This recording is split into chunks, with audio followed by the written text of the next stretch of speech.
The topic, good, bad, who knows? I'm just going to go through the key story about good, bad, who knows. I know that many of you have heard it before, but because it's the title of the book, I'll start with the story and then I'll expand it afterwards. I like expanding things like these stories, like the teachings of the Buddha, like my stomach. I'm a very expansive monk.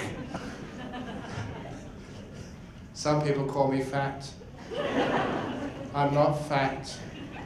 It's just the longer you live as a monk, the more compassion you have, the bigger your heart becomes.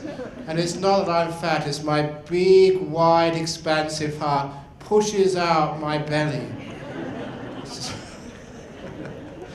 So if you ever find a thin, skinny person, it means they haven't got a big heart. They can't, there's no place for it to fit. So the bigger you are, the bigger your heart is. That's my excuse. But anyway, going back to good, bad, who knows. The story, the key story, which is in my book, was of a king who liked to go hunting. And when he went hunting, he went with many other people with him, including his doctor, his personal physician. And when he was riding his horse going hunting, he cut his finger. And immediately he called over his doctor, "Doctor, I've cut my finger." And the doctor put a little band-aid across the finger. And the king asked, "Is my finger going to be okay?" And you know what the doctor said? "Good? Bad? Who knows?" Now that's not very reassuring, but the king was so enjoying his hunt. He went and carried on hunting. And when he got back to the palace, he had to call the doctor a second time because now his finger was inflamed and red. And he called the doctor over. The doctor took off the band-aid and said, "Yes, Your Majesty, your finger is infected. I will clean up the wound, put some ointment on, and I will bandage it," which he did. And the Majesty asked again, "Is my finger going to be okay now?" And for a second time, the doctor said, "Good? Bad? Who knows?" And a few days later, the king had to call the doctor a third time, because now his finger was black. The infection hadn't stopped, and the doctor had no choice but to amputate the finger. And this time, the king never asked about whether it's going to be good anymore. He just threw the doctor into jail.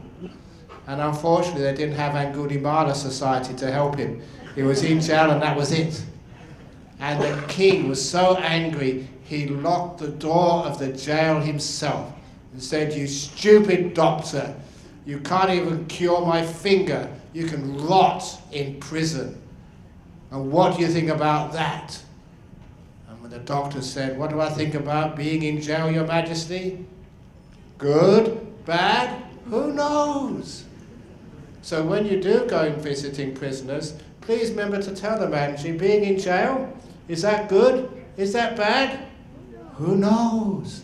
Because some people in prison, they have never had the opportunity to actually to even listen to Buddhist teachings before. And sometimes in jail, because of kind people, you go and look after them and help them, and they become really good people afterwards. In fact, we have one prisoner now being released on parole who's an anagarika, that's in training to be a monk at my monastery. So it's wonderful we can take a person from jail and make them into a monk. Isn't that wonderful? And he would say he would have never ever got interested in Buddhism if it wasn't for going to jail. So going to jail, sometimes it is good. But anyway, for this guy, at least you don't have to go to work. Now sometimes I look at going to prison and think, what a wonderful thing if I went to prison. If I went to prison, I'd have 3 meals a day. I can't eat in the afternoon or evening anymore because that's against my rules. And even I have to eat out of a bowl in Australia. Everything gets put into one bowl. And it was only 2 weeks ago, about 3 or 4 weeks ago, I had spaghetti bolognese. with strawberry ice cream on top. That's what happens. You know, you try and separate it, but you know, somebody takes my bowl and takes it upstairs, and they're wobbling it this way and that way, and the strawberry ice cream goes on top of the spaghetti. Have you ever had strawberry ice cream on spaghetti? You should try it, but only once, because it's terrible. But in prison, you get 3 or 4 meals a day, all on nice trays, all separated. So if I went to prison, that'd be a wonderful thing to do. If ever I wanted to go on retreat, all I need to do is to punch a prison officer and you get solitary, which for me would be like going on meditation retreat. A nice quiet cell, no one to disturb you, you can meditate all day, no worries, no problems. So for some people, going to prison is a holiday. Like for a monk. But anyway, let's go back to this poor doctor who was put in jail, and a couple of weeks rather, after the wound had healed, the king was on a hunt again. And you know what happens when people go riding on horseback? They just follow sort of an animal, and they go as fast as they could. No one else could keep up with the king. And so he got separated from all of his attendants and soldiers and hangers-on. And he got totally lost in the forest. And as he was wandering around in the forest, not knowing where to go, he went deeper and deeper into the jungle. And soon he got captured by the indigenous tribes which lived deep in the forest. And these indigenous tribes practice a very old form of religion, where every full moon day they had to do a sacrifice for their god.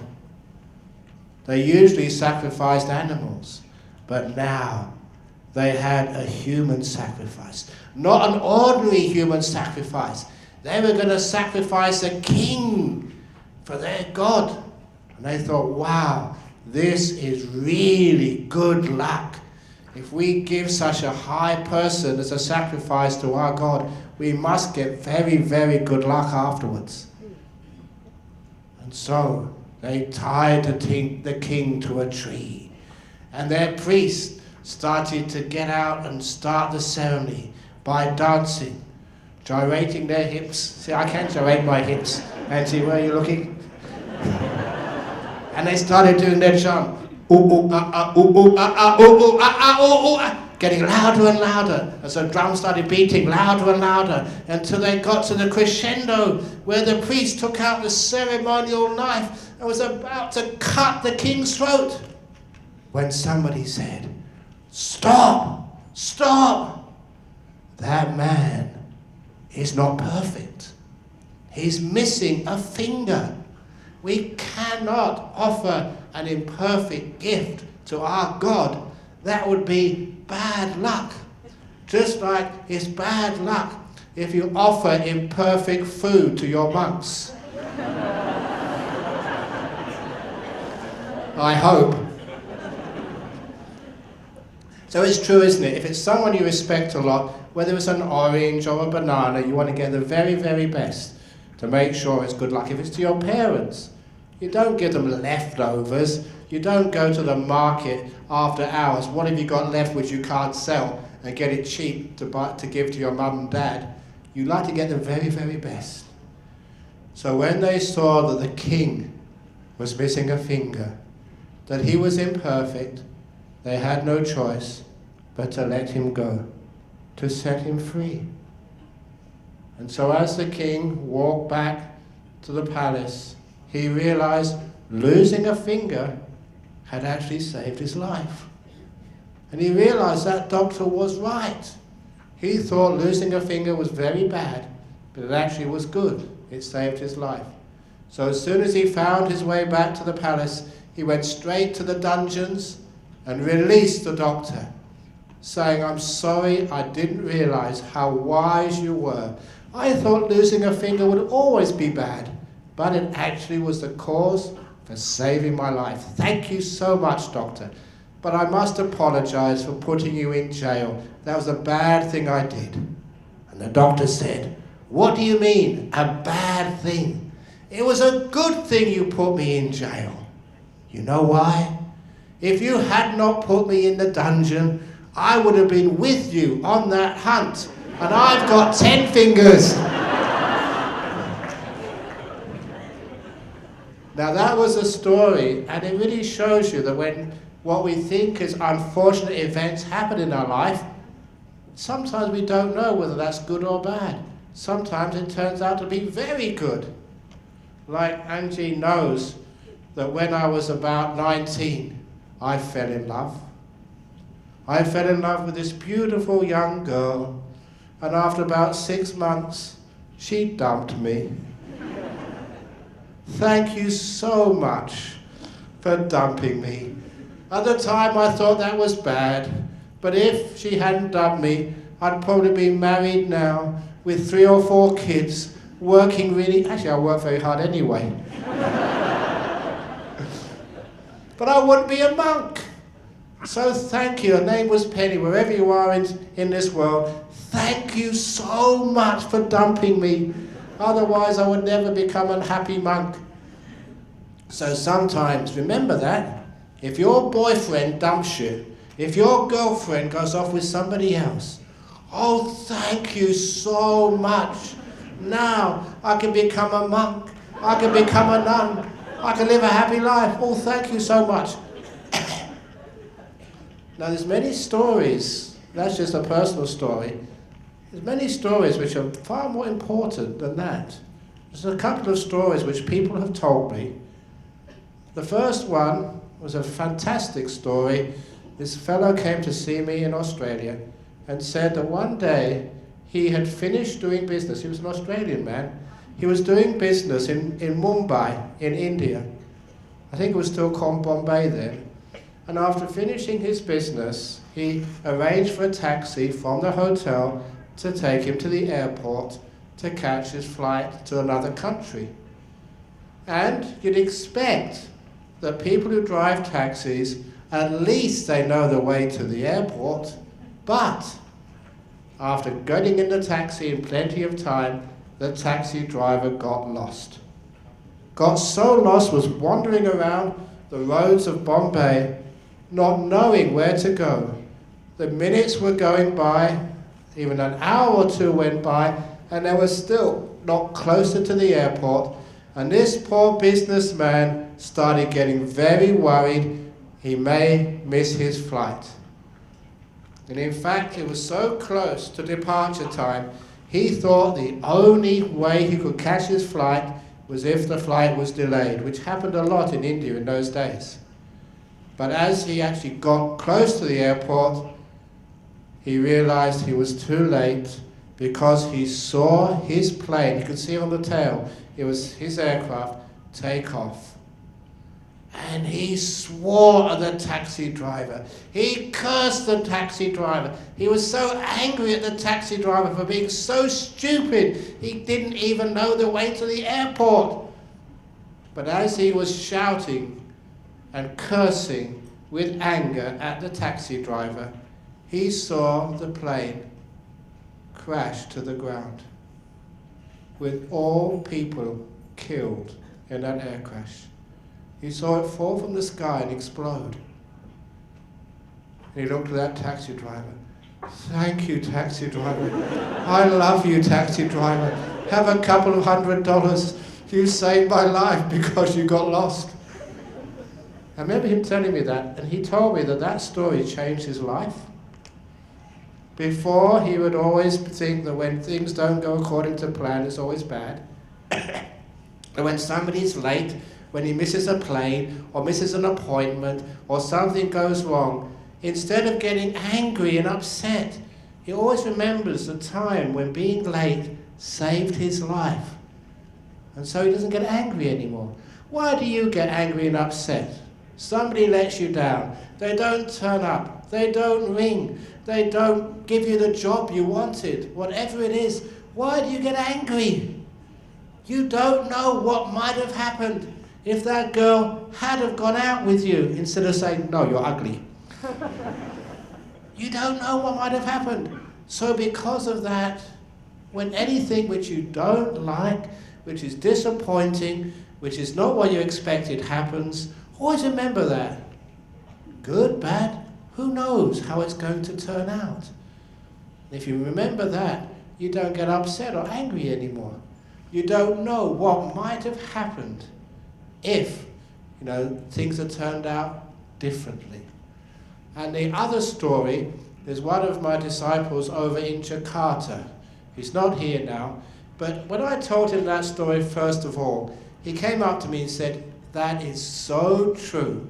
Because he was working in a company, and I think it was a packaging company, and his boss called him into his office. And if you think that bosses in Singapore are tough and cruel, they're nothing compared to this boss. Because this boss called him into the office and said, I want you to resign. And this guy said, why? Now this is not the management technique I would advise in any country. Because this guy opened the drawer of his desk and pulled out a revolver. Resign or I'll shoot you. Has anyone had a boss like that in Singapore?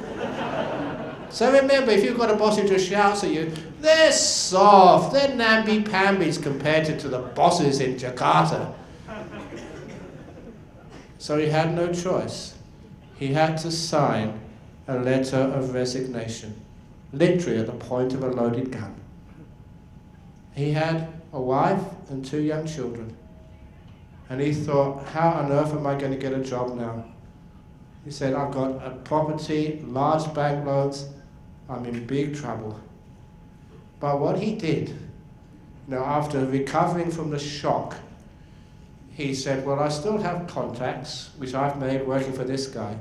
I will use those contacts and start my own business, which he did. And now he's a multi-millionaire. And he told me that he would never have been so successful if he hadn't been forced to resign. At the time, he thought it was the worst thing which could happen to him in his life, in his career, even in his family. Because you know what happens sometimes? If you have a man of the house who can't bring in any money, sometimes even it ends up in divorce, unfortunately. But for him, he decided to start his own business. He was successful, made a huge amount of money, and he says, what a good thing that was, being forced to resign at a point of a gun. So sometimes in life we don't know what's going to happen next. And so because of that, don't get angry, don't get upset, don't get depressed. Whenever anything happens which you don't like, good, bad, who knows? Which means you keep all options open. And that means that you can be far more successful in life. Because what happens when things go wrong? People get so negative, they get depressed, they sit in a corner and cry, and they don't do anything. Which means that they're not proactive in life. Now, how that actually relates, to some of the traditional Buddhist teachings, it means that it does not really matter what happens to you in life. What really is important is what you make out of it, how you deal with it. So you have a split up in your relationship, you lose your job, you get a cancer. Is that good? Is that bad? How many of you think when you get the biopsy report, oh my goodness, I've got breast cancer, I've got prostate cancer. You know the cause of prostate cancer? When you prostrate too many times.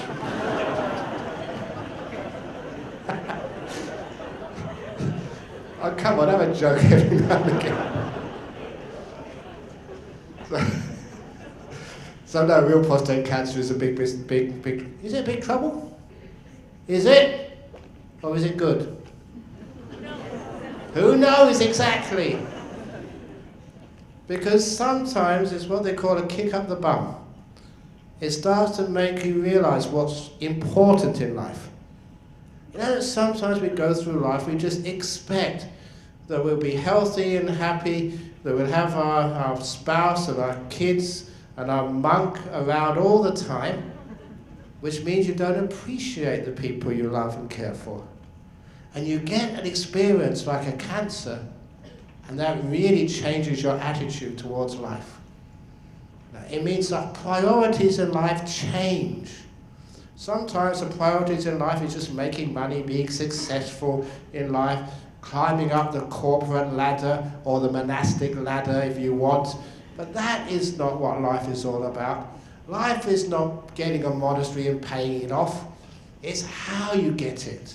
It's the people you meet, how you deal with them.